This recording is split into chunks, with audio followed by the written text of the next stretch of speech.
What's up, guys? I am here with Royce today. He came top 16 and second in Swiss? Yeah, second in Swiss. Second in Swiss at the Salford Regionals, and you played Gohan. Yes. So yeah, great, very aggro leader. Do you want to run us through your deck? Yeah, well, I played mono green as opposed to playing blue green or yellow green or red green, whatever the other ones are. Reason being, if you play against a dual colour deck, you don't really neg going first or second because you already have that active energy. And then playing, if going first with this deck, if you go first and you hit the cards you need to see, like it's near enough guaranteed a round 2 win. The reason playing mono as well is dropping this turn 1. You drop this turn 1, there's no way your opponent can stop it coming in because it has to be activated on the activate main. You have to declare the count on the activate main. Yeah. You can come in, take 2, you're at 6, play the 1-drop Gohans.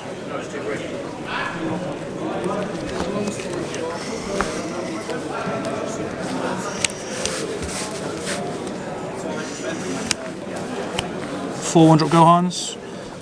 You pair this and this together, going into your turn 2, your 6 life, 5 life, swing, take a life to 4, swing, take a life to 4, 15k crit, swing, take a life to 3, triple strike crit, and normally that's game.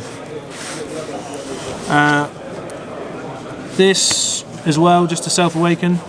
The fact that it says choose up to is really good as well, because 9 times out of 10 I beat my opponent down to 1 and then just hit them with 1-drops and combo on top of them. So that's all the self-awaken in the deck. This card is definitely needed more of in the deck. Like most of my matchups, if I didn't see this card, it was an uphill struggle. Anything like blue leaders, because they're just going to sit there, charge, and negate. I'm not going to be able to awaken and when I want to hit my curve. All the combo pieces of the deck. I played 4 of the Android 18 super combos. This is just good, like putting crit pressure on. Depending on the matchup, like if you know Surge Q awakens is live with its skills at 5, you just don't hit them until you hit them from 6 down to 6 to 3 with this. Then they have to awaken Surge later. They can't awaken Surge on the initial swing. This card just rips cards out of my opponent's hand, and it's like it pluses 10, takes 1. I can hit negates. If they've got most decks, they'll sit there with negates in hand, and they'll have to remove some sort of negate, and it's the best combo for this deck. 3 of these. This comes in really good with this or literally any of my green cards in the deck, because it just means that even if I don't take a life for this, I'm still applying 15k pressure to leader and just pushing damage. And because I'm taking their hand away, they normally have 1 life left, and they have to out combo. This was just in case I bricked with cards in hand, extra cards, because I run so many extra cards. This is like the only blue card in the deck. It's mono green apart from these cards and Overwhelms. The Overwhelms, 1 mirror. Just if I go late game, I can beat them down to 2. I know they can't negate. Swing, double strike, draw a card. It's also good if I know I'm not going to get the game, but I can still rip cards out of their hand by making them out combo. I swing, I get an energy back, then I can defend the next turn. These two, I don't know if I would keep them in. They're kind of good, they're kind of not. It depends on the matchup. If you're playing against a deck that's got a big hand, it does nothing. Yeah. This was the better overrun to play. The Bardock. This card is really, really good. When you pair it with this, like you're drawing 2 cards, you've got 2 bodies on board, and you can just beat the opponent's leader down. Yeah, this Beerus card, I wasn't playing it up until the night before. I was only playing 2, and I was playing more Toa, and then I realised that Toa wasn't really gaining me advantage in most matchups. So this card and this was really good.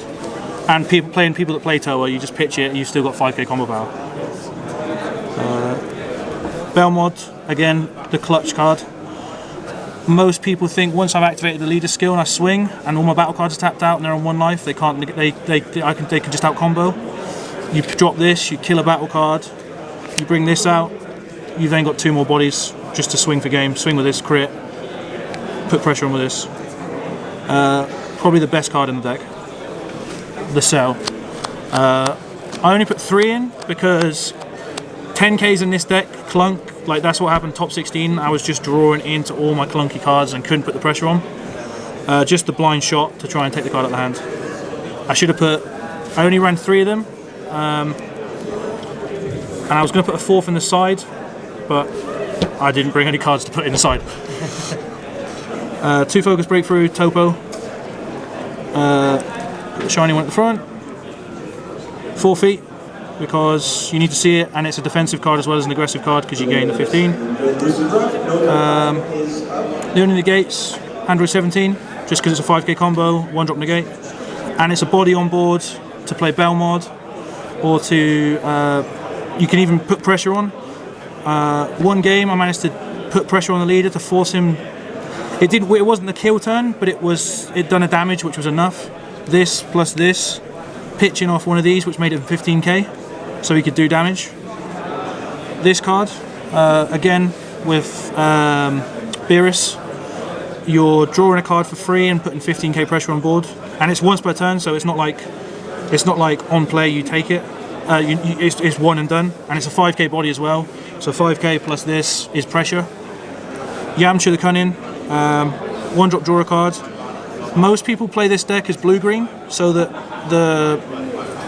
they normally charge dual colour, or against in the mirror match they'll charge mono then charge dual, but they can't go off because this is stopping them from untapping aggressively. Yeah. Against the blue-green, this just shuts it down because they don't. Gohan's never going to have 10-15 cards in the warp when they need to go for their kill turn. That's the main board. The sideboard is not that good, to be honest. It was just a case of I left most of the cards from the sideboard at home on the drive up. I got here and I was like, oh, I don't have the cards. Sideboard is, I'll just clear a bit of space. Sideboard is this. This card actually helped me really a lot, having just a 1-drop 10k. It's the same as Infernal Emperor Frieza, obviously apart from taking a life. But I basically forced, my opponent was on 2 life, he had 2 cards in hand. I had no energy open, and I still hadn't used my leader skill. I had this out, swung, super combo, ripped the 2 from hand. He had to take the hit. Then I swung with leader to just go for game, and if I didn't go for game, he was out on a whole board with a Belmod in hand. So like it worked. Vanilla cards, it's not good. I wouldn't recommend siding it, but it was fun. These for Janemba, for in case anyone played Hachiak, because you just take their blockers out the drop. I never used it against Janemba. I had 1 Janemba matchup. It was just blue-yellow, and that was just a slug of poking the negates out of hand. Yeah, that never really came in. This came in. This is probably the best card that came in. I played against Invoker. Kill the board. It's a 20k body. It just puts pressure on. And then I played it again against Michael Silk, who played the Metacooler and the core, and it just pulled the core off, and then it was just extra 20k body for 1 energy. 2 Shock and Death on the side. These only came in the mirror match really, or these also came in against Metacooler just to clear boards for less 5k combo power. These came in never. These were just the 5k combo, and if I play Belmod, if I have to play Belmod defensively, this comes out as another blocker. It never came up once, but it was just what I had to put in. Just a 1-drop draw a card that prevents aggressive untapping, a bit like Yamcha. Again, just I had to put 1-drops in because the deck only operates on like 2 to 3 energy. Most matchups, my kill turn is turn 2, like it needs to be turn 2. And I knew a couple of people were playing Soul Striker, which would shut it down. 2 people, yeah. And then Masain, just in case of Hachiak, and if I needed the extra Awakening. The only other cards I'd change is I'd need more of these. Yeah. More of these cards. Take out? Take out maybe the Toas. Maybe Toa and put in maybe another Bardock and just take one Toa out, one Bardock, and then maybe put that there. Yeah. Because if you don't hit, against like blue leaders, if you don't hit this turn 1, it is such a struggle, like to awaken, because they'll just sit there and not attack you. And then your worst case scenario is you play this turn 1, then you go to 7. Your opponent doesn't attack you. You get one of these out. You can go to 6, but then your leader's not on curve for his 5 to 3 swing. I'd definitely have a better sideboard if I could. I was playing, if I remember to bring them, the sideboard was the Zamasu, the draft box Zamasu, because in slower games my board is really wide. I play it for 1 energy. It's an indestructible that every time it attacks, it takes a card out of my opponent's hand. Yeah. And obviously 1 more Cell Kamehameha, because Cell Kamehameha, I slept on how good that card was. It just, all day I was like taking negates, and one of the games I really risked it, swung for leader, he didn't negate, and then I used the Cell, took a card out of his hand, and it was Zamasu, and he just scooped, and he was like, yeah, that's it, the Zamasu was my play. That's probably the best, like the best change I'd make. Maybe take some of these out, these Gotens, because they're clunky. Because you can't do anything with them aside from combo, and they don't work on your leader, so you never play them. They're just 5Ks. Yeah. All right. Well, congratulations anyway. Cheers. Thank you very much. So, do you have any shout-outs? Shout out Top Deck in Milton Keynes. Kieran runs a store there. Yeah, he's a good store. Nice guy. Shout out to everyone that come with me. All the guys from Peterborough, Leicester. Shout out to my little brother Aston for playtesting with me constantly. Me constantly bugging him all the time, saying, let's try this, let's try this, let's try this. It was him that made me play mono green, because I was going to play blue green, and he was like, play blue green, mono green. That's it really. Just thanks to everyone. Thanks to everyone that ran the tournament. The tournament ran really well. Yeah, and thank you for doing that profile. All right. Cheers. Cheers, buddy.